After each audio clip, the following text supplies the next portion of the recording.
Over the period of me running this YouTube channel, I've taken a look at quite a few different maps, most of them community servers, and most of them within that trade maps. But the thing that all of those had in common, and the thing that I kind of want to fix today, is that those were maps that were either, like, weird or bad, or just made me, question why the human race has lived this long. But I kind of want to take a look at the good maps today. There are some really interesting maps in Team Fortress 2 that people have put a lot of effort into. And I think it's time that I kind of, just take a look, see what I can find. This video is probably going to be a little bit more analytical than the rest of them that I do, because since these are actually good things, and I can't just, sit there and say, wow, this map is bad, haha. I'm probably going to give a little bit more feedback on why the map is good. I might rate them, I don't know. Overall, though, I am going to be taking a look into some of the specifics of what I like and don't versus just kind of having my jaw on the floor for the entire time. Alright, let's go. Alright, we'll start off on a map here called Pokemon Ecruteak City. I don't think I've played this one.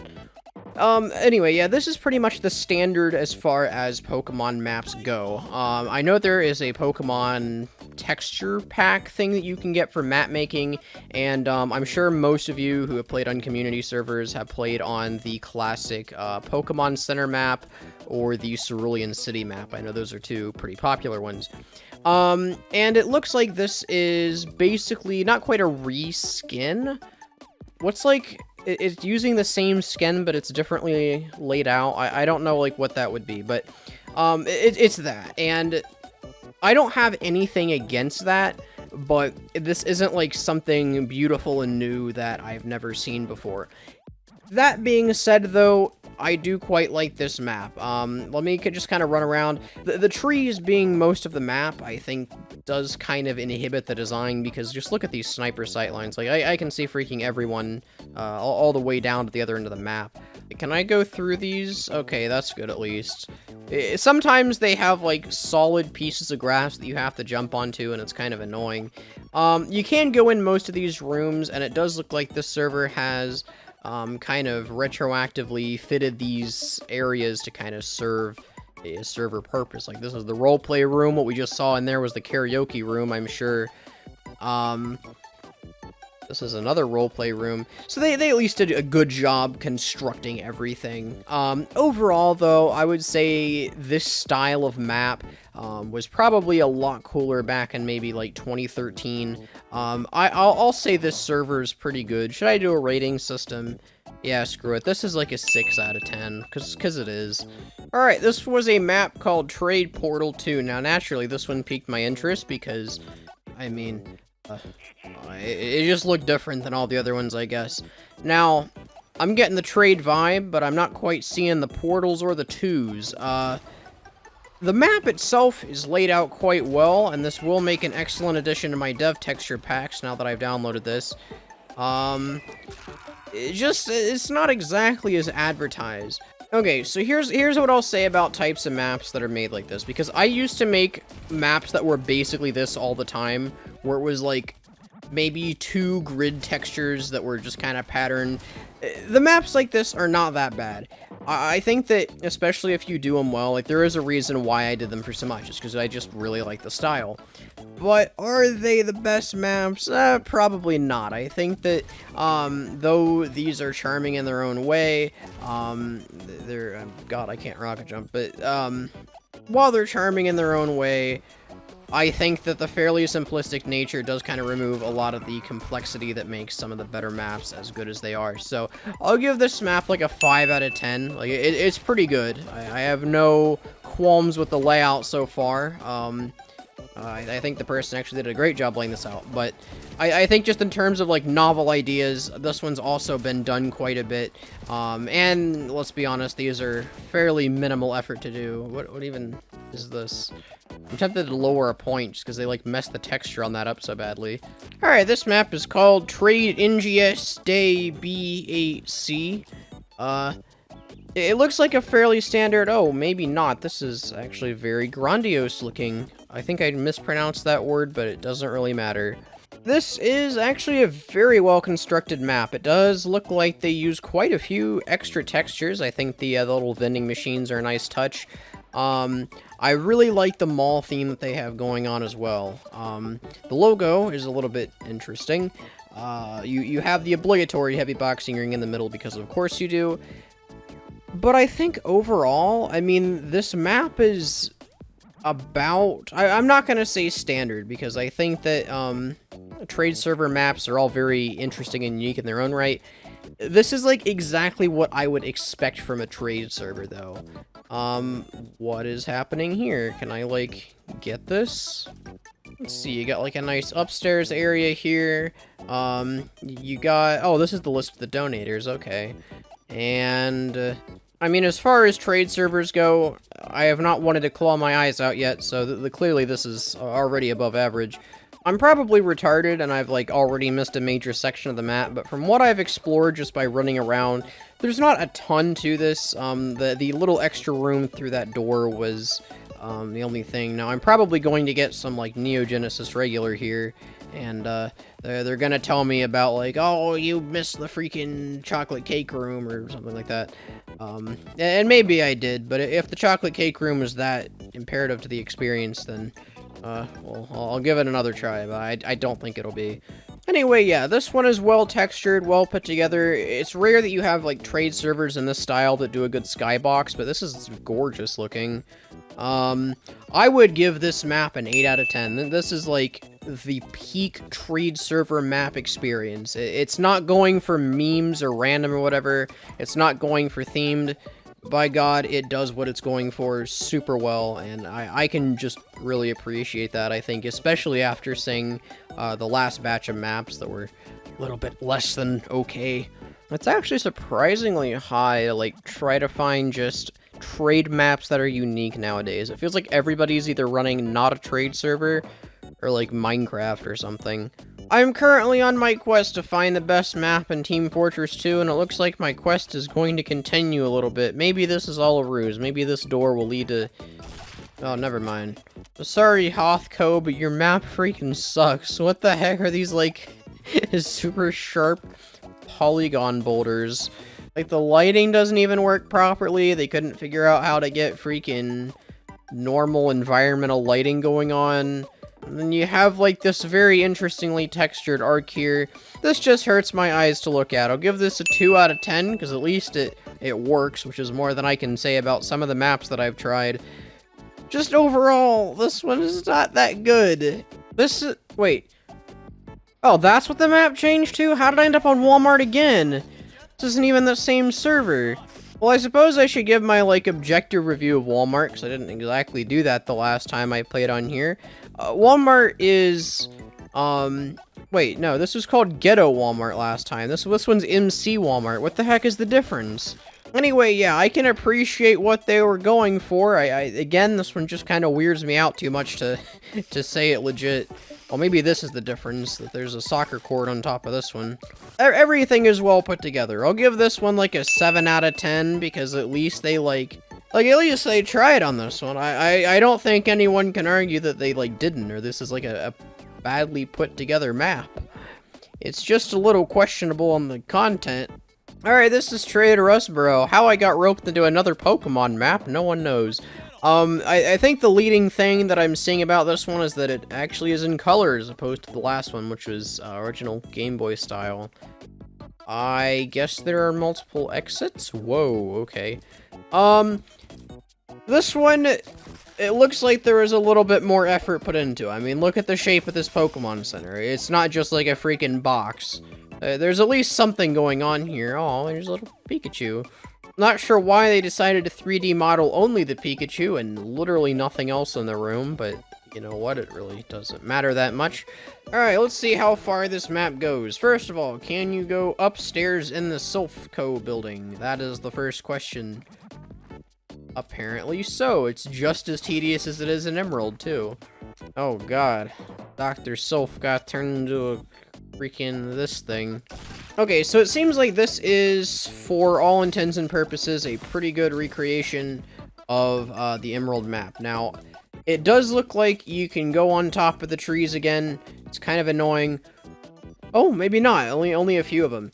I think this one is done a lot better than the other one that I was on for a few reasons. First of all, this one, I mean, like I said, they actually took the time to kind of model everything as it was in the game.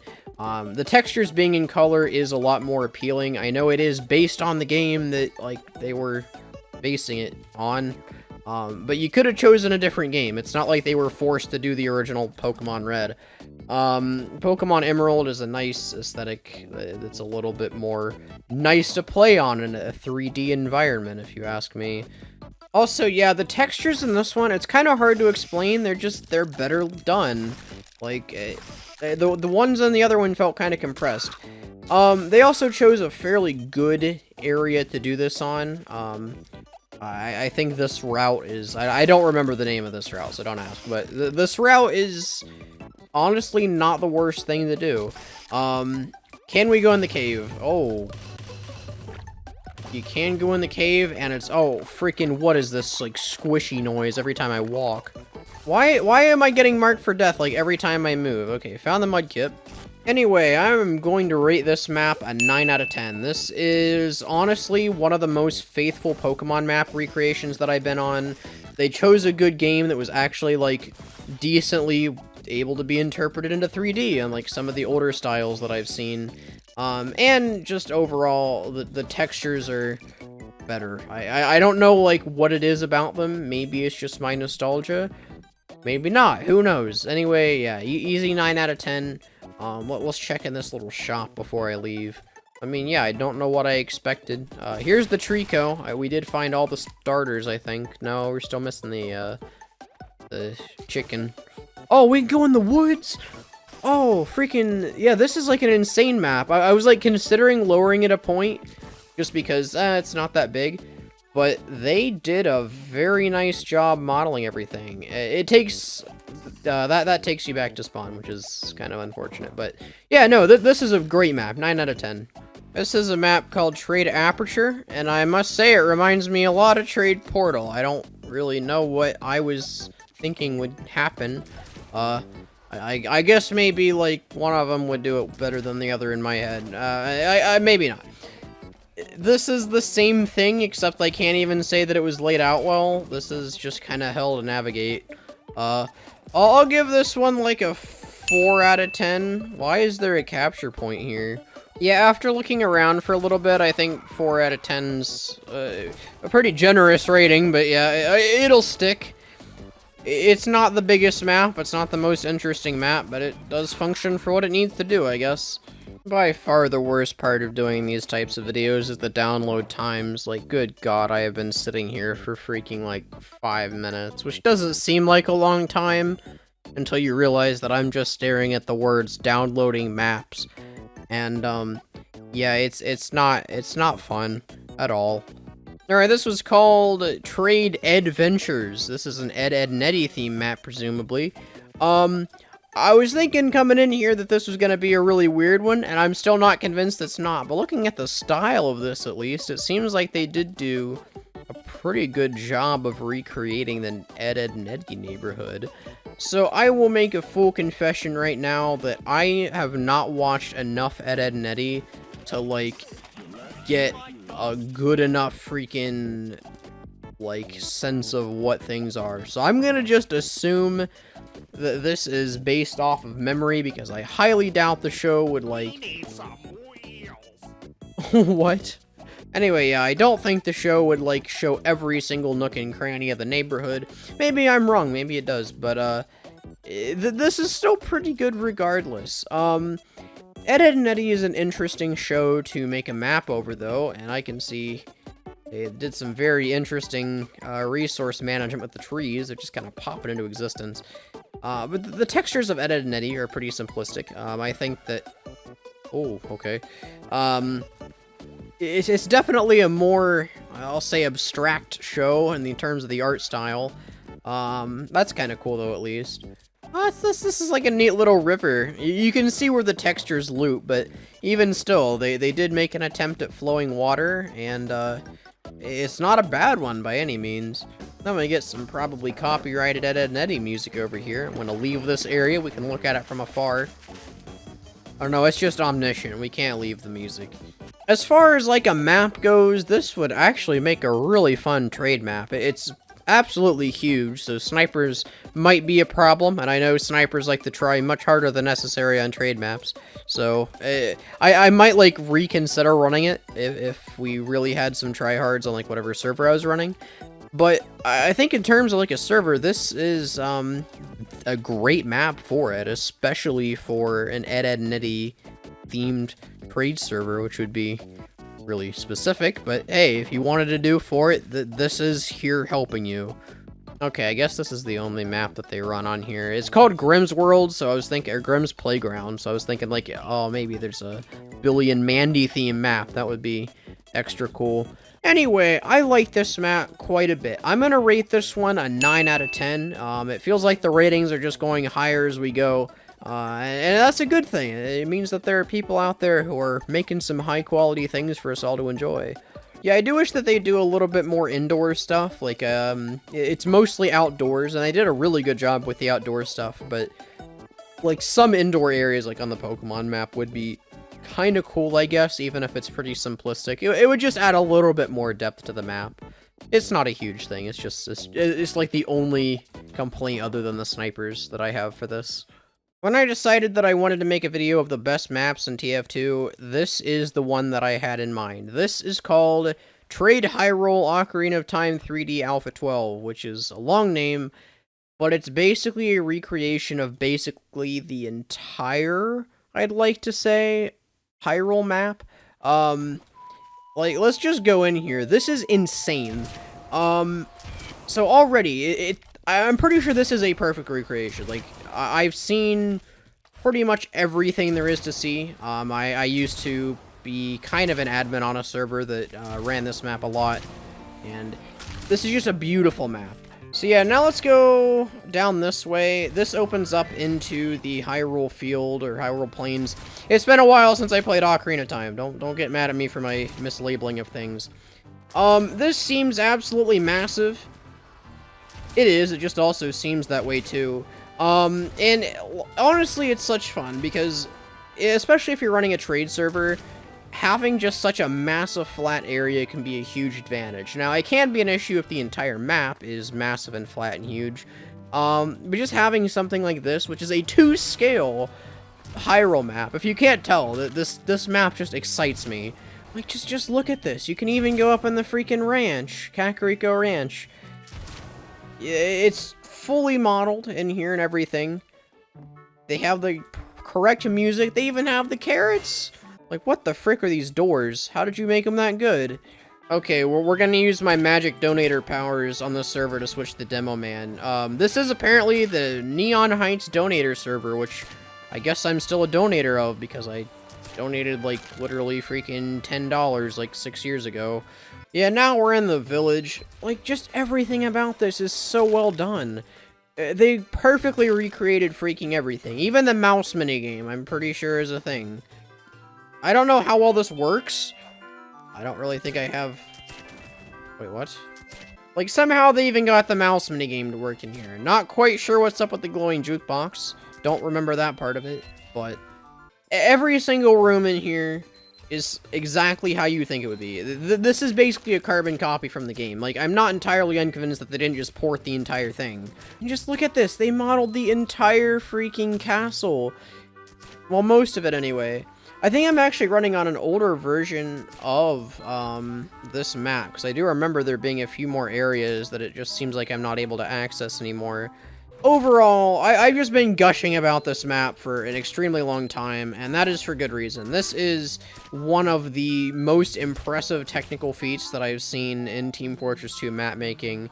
Not necessarily technical feats, that's maybe not the best term, but just the fact that someone was able to accurately recreate the entirety of Ocarina of Time within the Team Fortress 2 universe is one of the most impressive things that I've seen. You know, let's go to the fire. Yeah, so there is, this area. I am kind of blanking on the name. It's pretty standard. I mean, it's like, it's kind of hard to even be excited about everything now. Not only because I played on it for so long, but everything is exactly how I'd expect. And it's so impressive, but you do kind of lose out on that, like, sense of exploration if you've already played Ocarina of Time. This is the map where if I ever ran a trade server, this is probably what I would run until I make my own map, just straight off the bat. This map is an easy 10 out of 10. It really is an 11 out of 10 based on the scale that I'm using. It's so good. It honestly is the best trade map in Team Fortress 2. I would say that this is better than the Vatican. Oh, I have to go in the forest, too. Just to show that the forest exists. In some ways, I kind of wish it was my first time ever playing this map. Just so I could be, like, super awed and wowed about how crazy everything is.